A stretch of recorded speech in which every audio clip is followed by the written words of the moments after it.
they could just out physical Ohio State. That's not going to happen.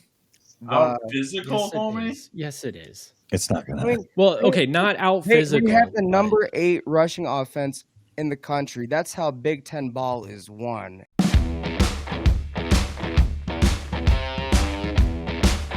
The expanded 12-team playoff is supposed to resolve what happened to Florida State last year. As we all know, Florida State was undefeated and got left out of the top 4. Despite a 13-0 record and an ACC title, Florida State was not one of the 4 teams selected in the CFP rankings. We might already have a repeat situation on our hands. Now that the AP poll, the AP poll is not a mirror reflection of the CFP. I get that. We're speculating. However, this week, Indiana moves up to 13 with an 8-0 record. Ranked above them is Clemson at 6-1, who just moved down 2 spots after beating Virginia. Where should Indiana be ranked in the CFP when it comes out tomorrow? Discuss. 1. Do it, cowards. Do it. For me, I'm just going to kick things off. I think Clemson is overranked because of the brand of Clemson. Clemson is not the Clemson it used to be. I mean, their only loss was to Georgia. I think they should switch it up, in my opinion. We got the power index on ESPN. Indiana is ranked at 11, Clemson at 13. But when you look at Indiana, their best wins are at Washington, Nebraska, and you got Clemson's best wins are at Virginia Tech, and maybe, North Carolina State. But the good news is, as Indiana has the way their schedule is set up, they have the opportunity when they face Michigan, Ohio State, and then Michigan State this week. So if they can finish out and get some good wins, you have to put, Indiana above Clemson when it comes down to it. Because even though ACC and that schedule that Clemson played, there's been nothing notable about the wins that Clemson has versus where Indiana is and the notable wins that they could have and who they face in the upcoming weeks. Should they be? I would say yes. I mean, based on just kind of in general how they've won their games too, and seeing as in the modern college football today, it's hard to be undefeated at this point of the season. We see that just by how little amount of teams are undefeated, and so there's something that has to be something that's rewarded right there. Just the fact that they haven't lost should be an automatic leg up, in my opinion, because they've handled business the way they should have. Doesn't matter if and most of the time it's been with style points. We've talked about the Maryland and the Northwestern game, kind of them two, kind of going blow for blow with them a little bit, just didn't have kind of the horses to go with them. But then the one game that was kind of the most important, they got up for, and we didn't, right? And they blew our doors off. And so that's no small thing right there. Nebraska, look at what they did against Ohio State. I think this weekend was more indicative of what Nebraska is than last weekend, and they just put it on us. And so I think Indiana's a motivated team. I think they deserve to be in the top 10 for sure. I don't understand how Notre Dame is ranked as highly as they are after losing to NIU. And NIU just dropped. Sorry? And Notre Dame always gets that push. They're always overrated. It's probably the brand name. It's probably like Leanne, what you were saying with Clemson. I feel like this is the issue that we see every year with Notre Dame is that they get this late into the season with like one loss, but they're going to end the season with multiple losses. It's going to be another disappointing Notre Dame season. I don't understand though. Like this to me feels a little bit different because Notre Dame lost to NIU, a team that has now 2 losses in the MAC. They lost to NIU at home. That right there doesn't make any sense to me, how Indiana is blowing out everybody and Notre Dame is somehow or another ranked ahead of them.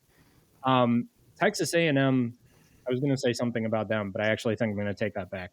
Yeah, they just beat LSU pretty. Yeah, Texas A&M just beat LSU, so I'm not going to say anything about them. But if this were last week. And they had a QB change that looked to be pretty good for them. Yeah, Marcel Reed is a kid. Marcel Reed is just really top notch. We recruited him at Ole Miss, but I've been watching him since he played at Montgomery Bell. He was kind of under the radar, was committed to us and then, made the move to Texas A&M. But this was a great QB change. That's something that they've struggled with, like we've seen over at Texas, the QB struggles. Oklahoma, we've seen big struggle. Jackson Arnold came and played big despite the loss, at Ole Miss. So, yeah, Marcel Reed is a kid. Like I said, he's really going to do some interesting things. Same thing with DJ Lagway, another kid that I recruited, out of Willis, Texas. Over at Florida, is completely turned around the program. So, they always say that people play their best ball at the tail end of the season. We're definitely seeing with teams like Texas A&M and LSU that both had a rough start, especially in terms of SEC play. Yeah, he adds another dynamic element, and he'll make mistakes naturally, but he gives them the best, chance on offense. Clearly, it's not even close. Yeah. Well, let's not kid this. Not having Indiana in the top 10, that's ridiculous. Yeah. They're undefeated. They've been dominating teams. They have a backup quarterback. That defense still stood up and got a nice win against Washington. Yep. And honestly, if you look at Clemson, besides getting absolutely murdered by Georgia week 1, what is their best win? Yeah, what's the resume? They literally every team, the only good teams they've beaten are 500. Just think about it. None of us have 400. probably watched really a Clemson game potential. Well, I have a full Clemson game because I just feel like Clemson's always playing a nobody. So they're always on when all the other games are on. They're not on prime time, all that. They just kind of fly under the radar and just kind of. They're on the CW.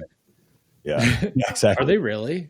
I know. I don't think Cartoon Network. Oh, I was Yeah, going to the- say they were, though. Nickelodeon. The only ranked team Clemson has played is Georgia. And they got their doors blown up. The thing is with Indiana, if they were a big name program that just had maybe 5 to 10 down years, like say a Virginia Tech or maybe Miami, Florida, or whatever, they'd be up there with these ranked teams, but they don't have the brand name. They don't have the sex appeal, if you will. And it's ridiculous. But Whoa. what I know, Hey, I now. know, right? My bad. Family friendly, Peter. My bad. I'm a Christian too. What am I doing? But my bad. But no, seriously though, I think if memory serves me correct, the college football playoff, the first poll typically resets the AP poll. They like to make a statement. They like to say, "Hey, this is our ranking. You can go sit in the corner for the rest of the season." AP and coaches poll, and so they will do that. And the teams with losses that have not impressed will slide down and slink down. And undefeated teams, except maybe Army, will probably move up. So they have done that, but they've also mirrored the AP other years. So really, they seem to vary every year of what their criteria is. Anytime they get a chance to give the SEC a bump, they will. And anytime they don't, it'll probably come out like it's supposed to. Yeah, Mizzou, looking at you. Yeah, the AP poll. Look at their losses versus Nebraska's. Nebraska's lost to 3 ranked teams, and they've lost to 3 unranked teams. No, they lost to a ranked team, but they've lost to 2 unranked teams, I believe. I think that Indiana should be in the top 10. Before, I wasn't a believer, and sorry, Justin, but I saw what they did to the Nebraska Cornhuskers, and you're right about, Nebraska's obviously a different team when they played Ohio State, more of an indicator what kind of team they are. So Indiana is actually like top 10, top 20 in all categories. Yeah. Rushing offense, pass offense, total defense, putting up 40 points per game. Like, they are a really physical, motivated team. And, let's say I still have them making the playoffs. They do have, even if they lose to Ohio State, I will say that I'm really worried that they could just out physical Ohio State. That's not going to happen. Physical, homie? Yes, it is. It's not going to happen. Well, okay, not out physical. We have the number 8 rushing offense in the country. That's how Big Ten ball is won. It's won in the trenches. So there's a really good chance that they could beat Ohio State, but only time will tell. But as right now, I'm convinced they should be in the top 10. There's a great stat, too, if you think about looking at Indiana. Remember, they have not trailed once this year also. If you want to talk about a statistic. Yeah. I'm just going to say this, too. Like, Nebraska, the reason Nebraska was as close as they were against Ohio State was because they were doing very well in the trenches and because Ohio State's offensive line is overrated. Well, I'm not saying they're bad. Nebraska I'm just saying they're not as good as people think that they made are. a lot of adjustments and did some things with their fronts that they haven't done all season. The same thing that Tony White did earlier this season against Illinois, where we came out with Illinois in that 3-3-5 front. And then we had three hands in the dirt basically the entire game. We come out against Rutgers and we, for the first time in the season, have 4 hands in the dirt just to kind of counter that physicality. And again, another week where Nebraska's defense, had a really bad game or similar to the Illinois game, and he just responded and made the adjustments. And that was the difference. It wasn't comparing those two things. Those two games are just completely different because the way the defense played today too, and Matt Rule talked about after the game, this is the first time he's seen since he's been there that locker room have a championship mentality was against that Ohio State game. So I think comparing those two are just a little bit. I don't think you compare those two and just kind of say like, oh, well, it looked like this against Indiana, it looked like this against Ohio State. Nebraska did a lot of things differently, and they did a lot of things well that they didn't do in the Indiana game, and they just weren't on their heels like they were in the Indiana. And like I said, they quit. They quit in that Indiana game. They put their head down and they give up. Here's Well, I what I don't doubt want to that see at from the all. Hoosiers. I want to see what kind of mentality the team has, and I actually don't question their mentality because of their leader, Dignetti. He is a phenomenally confident individual. He is self-assured to the max. He said, "Google Yeah. me. I win Yep. wherever I go," and I respect the hell out of that. Great coach, man. Yeah, I kind of want him in Columbus if on the staff in some position. That'd be amazing. But here's the thing, man. They haven't been in the sweaty. They haven't been tested. They haven't been punched in the mouth. They haven't taken an uppercut. They haven't been woozy. Let's see what kind of backbone and spine they got when they play Ohio State in the Horseshoe with 100,000 deafening fans screaming in their face. That's the thing. Hopefully constantly, because Ohio Stadium sucks sometimes. That's the thing. They haven't been punched in the mouth yet. What happens when they come out and that early blow gets And landed credit on to them? I them. just want to not saying they can't. But Well, and what happens if Indiana starts fast and immediately puts Ohio State behind the sticks, behind on the scoreboard? I mean Indiana's got to be looking at that Nebraska game saying like, okay, all Nebraska had to do was change up some of the schematics and stuff like that. And it had Ohio State questioning things all game long. Ohio State actually had a point where they had to come back. I mean, so Indiana, I think, is better. Well, Indiana is obviously better than Nebraska. They're looking at that game like there's blood in the water.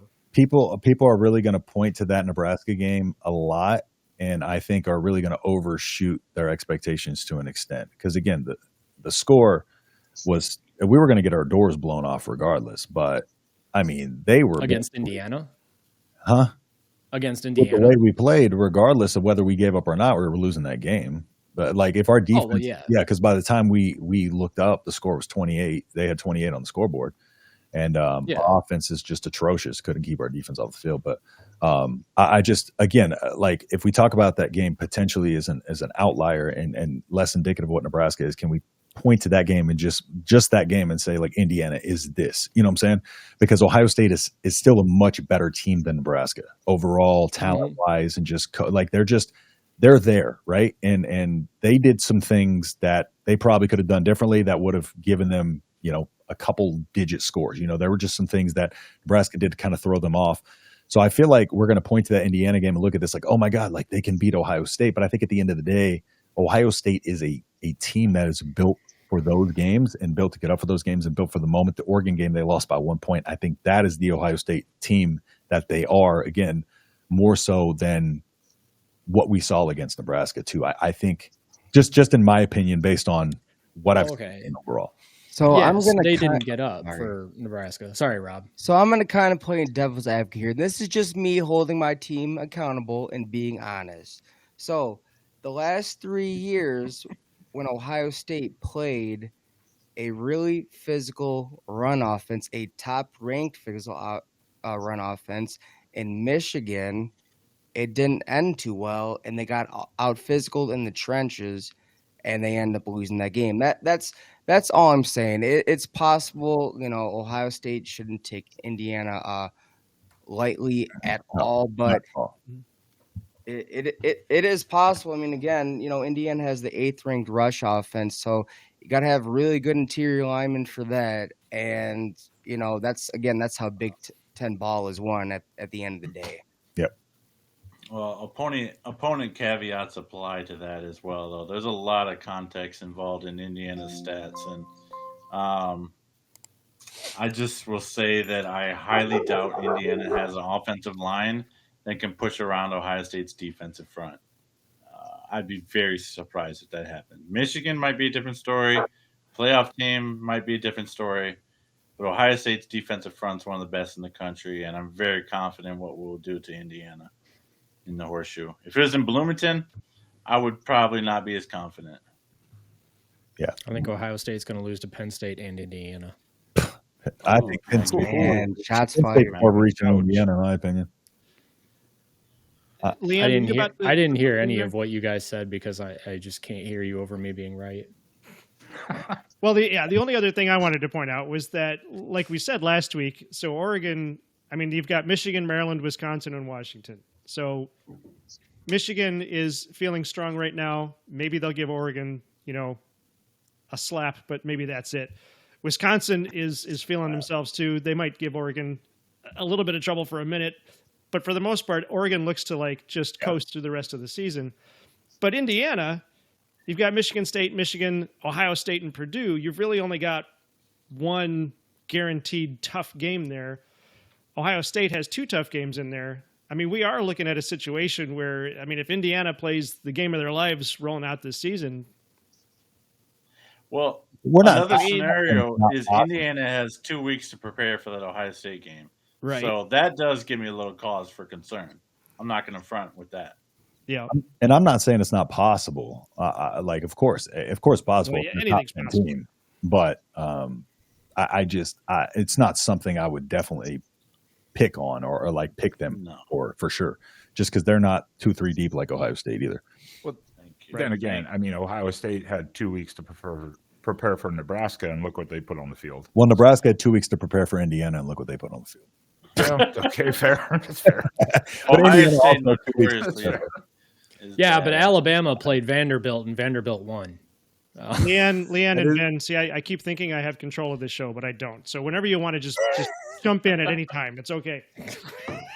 I don't mind. I like listening to Big Ten talk. Like I said, I always get to hear SEC homers and Ole Miss homers, so it's nice to hear the different state. But just touching base back what you said in these games in week 9 as we get deeper into it, like I say with the SEC, you never know what can happen. I mean, Ohio State, we all know it's deep. We know about that recruiting class they spent all that money on. But again, when you get into these emotions, the way Indiana's playing, what kind of culture that their head coach is doing, anything can happen. And for me, Nebraska gave a heck of a blueprint from that Ohio State game, because all they had to do was make Ohio State struggle on the run to expose them. So if Indiana can come in and doing those little things, Indiana ain't trying to be LSU or Alabama. They're trying to work to their strengths. And I think that that's what we're seeing in these games. And these games that we see upsets like Vanderbilt against Alabama, when we see LSU, supposed to come into Texas A&M and cause somewhat of a storm and didn't get it done, even with it, and a place like, look at Ole Miss, we have one of the best rosters, one of the deepest rosters, defense, one of the best defense for us, and look at how we played against Kentucky. So my point is,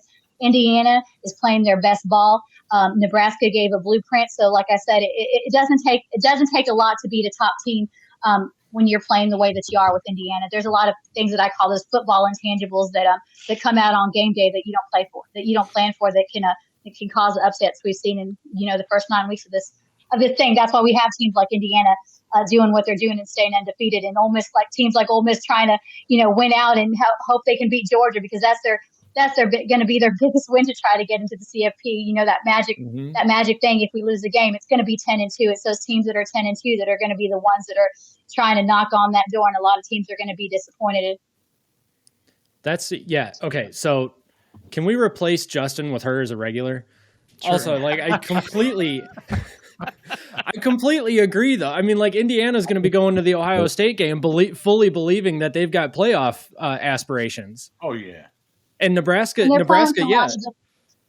Different momentum. And look, talking from a betting standpoint, and if you really look at it, the only week that Indiana hasn't covered, and they've had a variety of spreads, was in week 1 when they, but in week 2 they favored 44 points. They covered from 4 points up. So every week since week 1, they've been great against the spread. So when you can do that against the teams, and like I'm saying, they may win, they may lose the game to Ohio State, but I guarantee that's going to be a lot closer game than expected, because the way that they're playing, the way Baghetti's got his troops rallied. He's created the culture.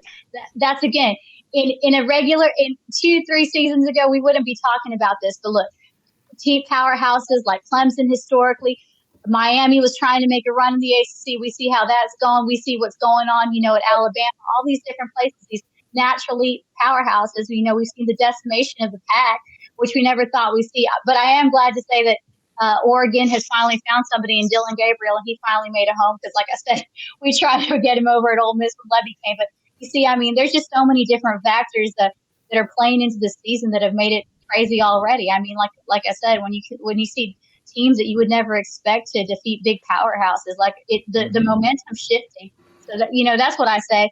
You can have the deepest team in college football. You can be the best team in the SEC, but what we've seen a lot is it's been a lot of games that have been decided by field goals, special teams, especially what I think have been the shot in the foot for a lot of these bigger powerhouse teams have been the penalties. I know Ole Miss speaking a lot. When you're in these games, like rivalry games, whether it be Big Ten and SEC, you see a lot of these experienced veteran players, getting caught up and making some dumb mistakes that have made the difference in the games. I mean, like we say, Ole Miss was two plays away from being undefeated, against a Kentucky team that no one expected to come in with that kind of defense. And then, going into a heater with LSU. So it's, the same kind of be said when you have big matchups with Ohio State. We know Ohio State roster's deep. We know that they can put in any guy there, but is it going to be able to work? Are they going to be able to play, like I said, because they got holes in it too. And Nebraska was a perfect blueprint. Nebraska may have not played well against Indiana, but Nebraska found a way to hang with Ohio State and found their weakness, which was the struggle at the run. So, what's to say Indiana doesn't do the same? And last thing for me on that too, now they have mistakes on film. Now they have some mistakes on film, and they're going to make adjustments. Ohio State might have needed that. Yeah, Indiana is not going to necessarily burn Ohio State's corners like Oregon did, but they're not going to. You see what Indiana did this last week with Ohio the quarterback.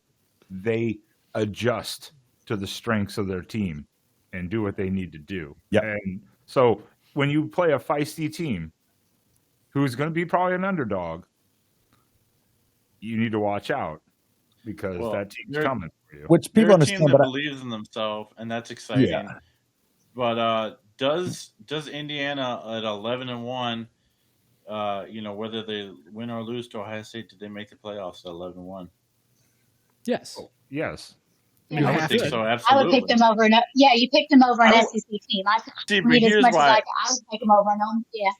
Here's why I asked, though. It seems like an obvious, stupid question. But it's not obvious to the freaking college football playoff ever. Well, if they left out an 11-1 Indiana team, maybe they didn't make the championship game, but they were 11-1 in the regular season. Right. They only lost to Ohio State. Say it was like by even 10 points or something like that. Sure. If they got left out, then it literally just says this regular season means nothing. 11-1, they're getting in for sure. 11-1. I think, okay.